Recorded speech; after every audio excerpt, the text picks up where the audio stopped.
말씀드립니다. 오늘 우리가 기도도 하고 말씀 나누는 부모라는 게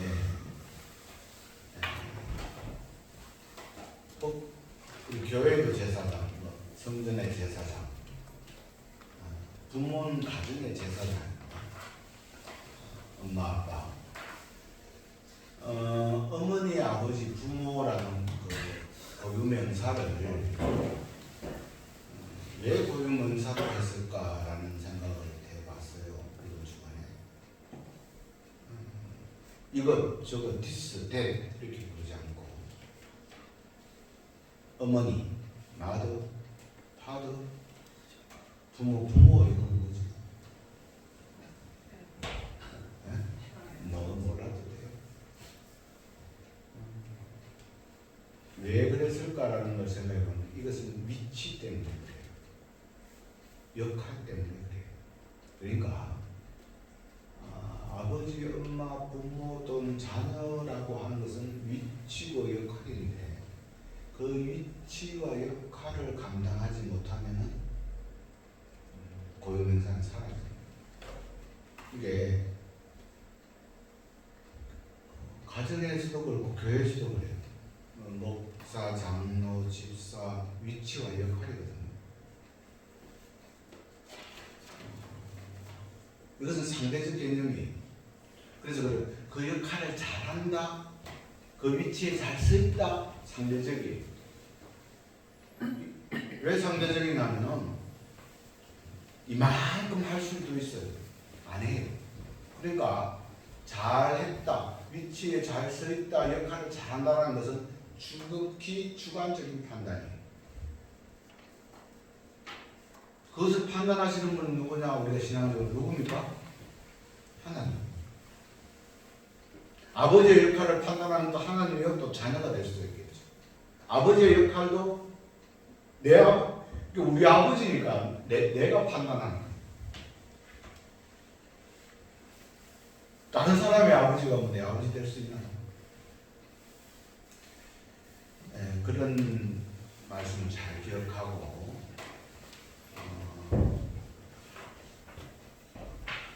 어제 저희 가정에 결혼식이 있었는데 오후에 복잡하게 결혼 많이 하더라고. 좋죠. 그런데 그들이 결혼해서 부모가 되면 자녀가 태어나면은 정말 고민하잖아요. 우리 아이가 잘 클 수 있을까? 그래서 온갖 정성을 다 쏟아붓죠. 하도 얼마나 정성을 쏟으면 우리 한국의 부모의 열정들이 세계 최고라고 그러잖아요. 왜 그럴까 생각해 보면은 우리가 근대학 1950년 한국 전쟁 치르고 70년대 50년대 53년대 전쟁이 끝났으니까 70년대 이쪽에 쭉 뽑아놨을 때 베이비붐 세대가 일어나고 가난했고 밥 먹고 수 없고 그런데 그들이 그래도 우리가 일어설 수 있던 것은 교육, 성실함. 나는 못 입고 못 먹어도 내 자녀들은 먹고 있고 그렇잖아요. 제가 오늘날 물론 이렇게 목회자의 위치에 역할을 감당하게 하는 것도 하나님 은혜지만 저희 부모님이 우리가 6남매인데 노남바지가 없는 집에서 공부시키고 머리에 상자 쥐고 까치 살소 팔고 화장품도 팔고 쪼얀 전빵집 열어가지고 자야도 팔고 그렇게 해가지고 그래도 내 자식들은 뭐 바로 살아야 있는 놈이 아니겠어요? 이게 부모의 열정이 참 대단했죠. 근데 이러한 것은 항상 공과 사가 있죠. 참 귀한 것들도 잘못된 것들은 뭔가 하면은 너무나 자기 개인주의적 이런 것도 나오는 것은 사실. 그런데 부모들이 왜 그랬느냐? 그냥 내보다 내 자식이 잘 살기를 바라는 거죠. 그런 그 의미 속에는 물질적인 것들이죠. 하루 한 끼 밥 먹으면 하루 세 끼 밥 먹고 그러기를 바랬던 거죠. 그런데 우리는 신앙인이잖아요. 우리가 그리스도인의 입장에서 이걸 어떻게 봐야 되느냐. 예를 들어서 삶이 풍족해지기를 바란다.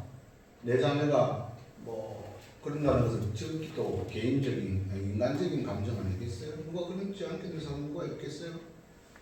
그런데 우리가 신앙인으로서 내 자녀의 영의 풍성함을 위해서 얼마나 고민했느냐 이런 것들은 질문을 던질 수가 있죠. 자녀들 위해서 기도 많이 하시죠? 취업 잘 됐고 이런 것도 좋은 대학, 대학 가고 이런 것도 물론 다니지만 자녀의 영의 풍성함을 위해서 더욱더 많이 기도하시기를 바랍니다.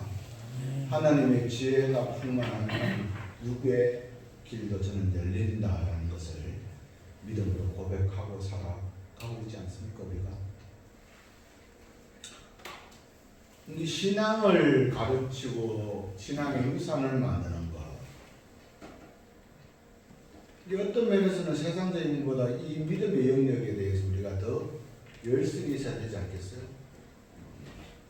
아이 하기 위해서 막 학원에 줄 서고 이런 것보다 그 열정만큼 우리가 신앙의 교육도 열정이 있어야 되지 않냐라는 거라 말씀 잘하고 계시고 또 이제 잘 크고 있고 다시 한번 우리가 되짚으면서 그렇지 우리의 신앙을 하면 이런 오늘의 말씀을 통해서 여러 가지 영역을 한번 찾아보는 겁니다. 우리가 왜 우리가 자녀의 문제에 대해서 이렇게 되냐? 구원의 문제잖아요. 아니 내가 오늘 교회에 앉아있는 이유가 내가 구원받았다고 내는데 내 자녀는 구원 안 받으면 됩니까?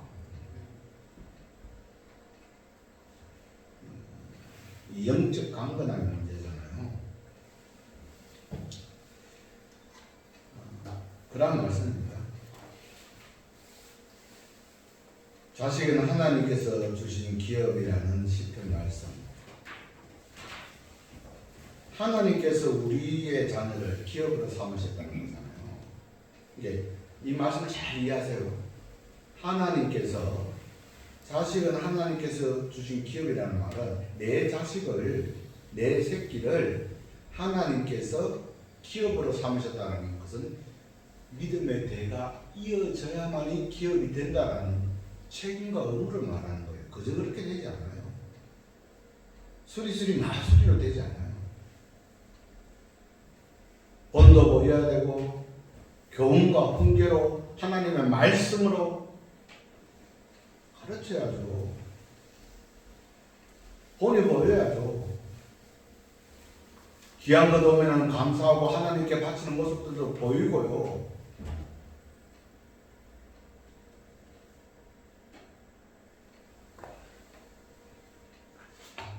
예전에 제가 꼭 그렇지 않지만 예전 같은 경우는 이제 목회자가 친척이 대리인이에요.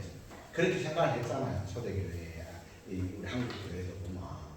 그래서甚至 시골 교회 같은 데 가면은 막 라디오 고장났는데 목사님 안수 기도해 주세요 이렇게 가지고 오는데 라디오 고장났는데 소리 안 난다고. 이게 왜냐하면 그들의 심성 속에서는 아주 신적인 존재인 거죠. 그렇게 했던 거고. 신방, 목사님이 신방을 하면은 자기 집에 있는 거 막 그렇게 하잖아. 대접을 이렇게 하기도 하고. 이게 개인 그 사람을 대하는 게 아니잖아요. 하나님의 대리인으로서 우리 가정에 축복을 주시는 대리인, 하나님의 대리인을 생각해야 됩니다. 요즘은 그런 게 누가 있나요? 목사를 부를 때 야 이렇게 부르는데 가 이렇게 불러요. 그 사람들이 세상 사람들이 부르는 게 아니니까 교회의 사람들이 걔 있잖아요. 이렇게 나이 많은 분이나 젊은 사람들. 그런데 저는 그거 보면서 교회가 무너지고 숫자가 적는 것보다는 모든 지금 개인 우리 교인들의 심성이 다 무너졌구나 이렇게 생각해요. 그게 왜 그랬을까? 그러면 초대교회 그분들은 믿음의 대들을 막 우리 보고 자라온 지금 중간 세대고 그다음 세대들인데 우리 뭐 한국계 120년의 역사인데 세대에 세 분들렀을 건데 하나님도 전혀 모르는 거 믿음의 선배들은 막 이렇게 했고 중간에는 그걸 보고 살아온 우리들이 지금 막 교회를 망하게 하고 있잖아요. 왜 그랬을까? 윗대 신앙 고백이 전달되지 않았다는 거. 그게 그 문제 아니겠어요? 그럼 앞으로 더 쪼그라들 거예요, 한국교회. 없어요. 그렇게 당연하죠. 우리 제사 유교 집안에 제사 안 지내면 막 칼불이 나고 그랬잖아요. 근데 요즘 설날 한 제사 하나 거의 없잖아요. 놀러 다니고 막 그러잖아요. 그렇게 돼버리잖아요. 이렇게 된다는 거죠, 이제. 물론 그 정신이 살아있으면 좋겠는데, 우리 신앙인들이 전달, 책임, 의무를 다 하고 있느냐? 나는 다 했습니다. 우리 아들은 잘 건데, 아니요. 하나님은 내 주위에 가족들 많이 주셨잖아요. 자, 그 사람부터 자랑도 하시고요. 믿지 않는 사람들 위해서도 전도도 하고 그렇게 돼야 되지 않겠어요? 이게 중요한 오늘 우리가 이제 사사기 말씀이 하나님께서 우리 잘 하는 이야기잖아요. 이걸 다시 중복할 필요 없잖아요. 엘리 제사장이 두 아들 홈리가 비나왔어. 제가 수없이 많이 오늘 들었던 것이고 5월이 되면 한 번씩 몇 년에 한 번씩 주기로 들었던 것들인데 이 내용을 모르는 사람 누가 있나요? 여기에도 여호와를 알지 못한다라는 것은 하나님의 이름을 알다라는 안다라는 말은 야다라는 동사예요. 히브리어로 머릿속으로 모른다는 게 아니에요. 글자로 모른다는 게 아니에요. 우리 예배 드리면서 신령과 전중으로 드려야 된다. 물질을 구분하면서 온전하게 드려야 된다. 다 지식적으로 알잖아요. 근데 아는 것은 그 머리로 아는 게 안다라는 말이 아니에요. 삶으로 아는 거예요.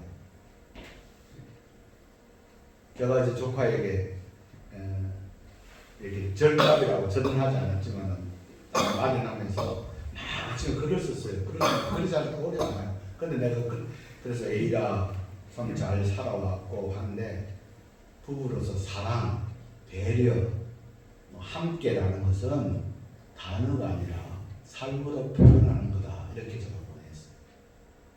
안다라는 것은 삶으로 표현하는 거예요. 사랑, 내가 사랑해요. 사랑이 어떻게 눈에 보입니까? 사랑의 크기와 깊이가 눈에 보입니까? 삶으로 드러내는 거예요. 그저 할아버지한테 딱 안기면 사랑의 느낌이 드러나는 거. 아버지한테 딱 안기면 그저 말하는 옛날에 그런 거 무뚝뚝한 우리 아버지 다 그런 거잖아요. 한상일 목사님이 이런 이야기를 했어요. 한상일 목사님이 1986학번이거든요. 저 같이 그때 등록금이 개례식 개명대학교 신학과가 한 70만 원, 80만 원 됐어. 한상일 목사님 아버지는 돌아가셨는데 항상 자고 어디 가다 보면 그 이야기를 해요. 아버님의 점을 느낄 때는 그걸 보면은 그 당시에는 대학 등록금을 대구 칠성시장의 상업은행이나 이런 데 와서 돈을 냈어요. 그래서 이제 한상일 70만 원을 그때 아버지가 소 팔아가지고 주는 돈을 가지고 쭉 와가지고 내려가는데 아버님이 그렇게 이야기하는데 혹시 저놈이 제가 잃어버릴 수도 있고 소매치기잖아. 그때 그런 게 있잖아요. 그걸 잃어버렸다고 낭망해서 삶을 그렇게 할까봐 아버지가 그렇게 이야기해요. 상이야, 혹시 너 잃어버리더라도 집에 얻을래. 그게 지금 자기가 아버지의 정을 사랑을 보면 무뚝뚝하게 그렇게 이야기하지만 그런 거잖아요. 목회자가 교회를 이렇게 타는 거잖아요. 자녀에게 그런 말하지 않잖아요. 누가 사랑의 깊이와 넓이를 알 수 있습니까? 삶으로, 행동으로 표현하는 거예요. 하나님을 알다라는 것이 그거예요. 근데 출애굽에서 가나안 땅에 들어와서 살던 사람들은 알았는데 그 알다는 것은 그들도 100% 잘 알았겠어요. 잘 살았다는 이야기는 아니에요. 그들도 왜 만나만 주고 메추라기만 줍니까? 막 소리치다가 여러분 뱀한테 물리도 죽고 기도하잖아요.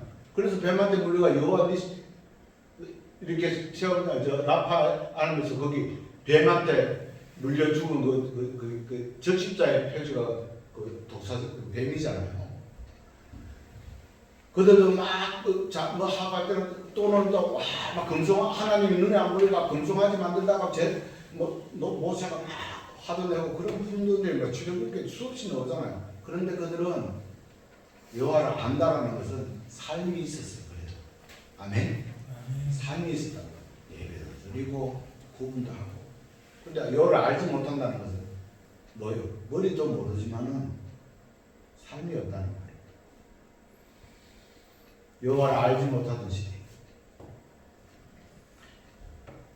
왜 그런 우리가 또 고민해 봐야 되죠? 왜 하나님이 그렇게 살아냈던 우리 막 10가지 기적도 받고 그렇게 했던 사람들이 만나와 메추라기도 먹고 구름기도 불기둥으로 받던 그 사람들이 왜 자기 자녀들에게 하나님 잘생겨야 되고 그것을 못 보여줬느냐? 그건 아이러니 기도의 제목이에요.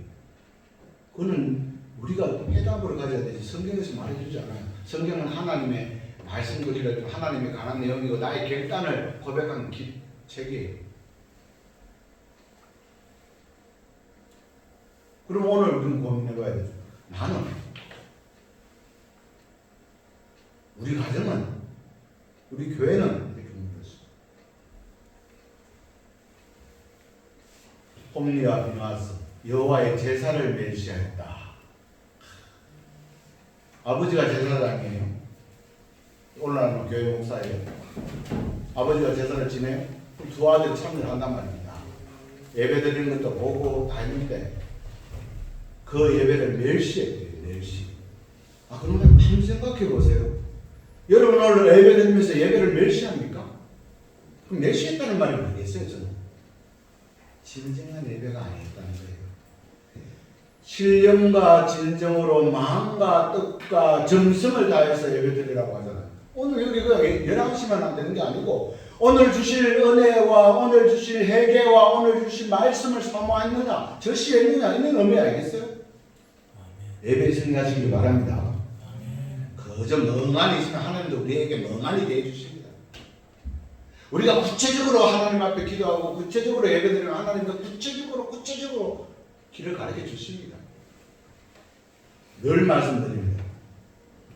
내가 무심코 던지는 고백이 오늘 나의 삶의 상태라고. 하나님 감사합니다 같은 보면은 여러분 감사한 상태입니다. 우리 동성이 여러분 늘 감사하고 가지. 예전에는 안 그렇게 쓰겠죠. 감사합니다. 여호와를 예배를 멸시했다. 옴니가 비나스. 그래도 어떻게 됩니까? 다들 죽죠. 그럼 죽으면 끝인 거 아니야. 그래도 나중에 우리 엘리 제사장이 나중에 사무엘에게는 자기가 전한 말을 그대로 전해주는 그런 면을 다시 회복하기도 합니다만 중요한 것들을 발견한 것들이다. 자 여러분 이제 말씀을 마무리하는데 우리가 자녀에게 내가 계속 하는 게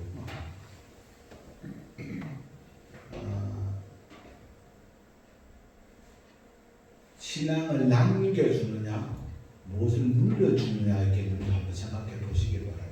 물려준다는 것은 어떤 물질적인 거겠죠. 식은도 하나 안 물려줘도 됩니다. 물려줄 것도 없고요. 믿음을 남겨줘야 됩니다. 믿음의 기업, 믿음의 삶. 가외 이야기는 제가 어제 그렇게 이야기했어요. 집사람들은 좀 일찍 가고 제가 준하를 데리고 갔어요. 준하가 아르바이트를 해요. 그래서 앞에 3시에 만나서 데리고 쭉 가고 있는데 참 귀하죠. 제가 늘 그러지만 마음으로 난 아들이잖아요. 7개월 정도 만나. 근데 신앙도 가르쳐주고 해야 되겠는데 금토일 만날 적에 아르바이트하고 늦게 잔다 하니까 말은 못하겠고 하는도 되고 그런데 제가 준하한테 그랬죠. 하면서 준하야 아빠가 아빠거든요. 아빠 이렇게 하늘나라로 가면은 지내다가 내가 이렇게 화장 딱 해가지고 하늘이나 바다에 다 뿌리면서 아빠 다음에 하늘나라에서 만나요 이렇게 이야기해 하니까 가만히 들으면 지금은 안 할래요. 너무 빨라요 이렇게 하더라고요. 제가 이제 그 말이잖아요. 얘는 강령하지 못하고 했는데 신앙의 어떤 것을 가지면 좋겠는데 내가 하늘나라에 가 있을 테니까 너 아빠 보려면 하늘나라 와야 돼 그러면 이런 의미를 이야기했던 거죠. 뭐 그걸 살아가다 보면 언제든지 오지 하나님이 돼 하나님이 앞으로 주시는 믿으면서 우리가 이 믿음의 대를 이어가는 것이 결코 쉬운 일은 아니에요.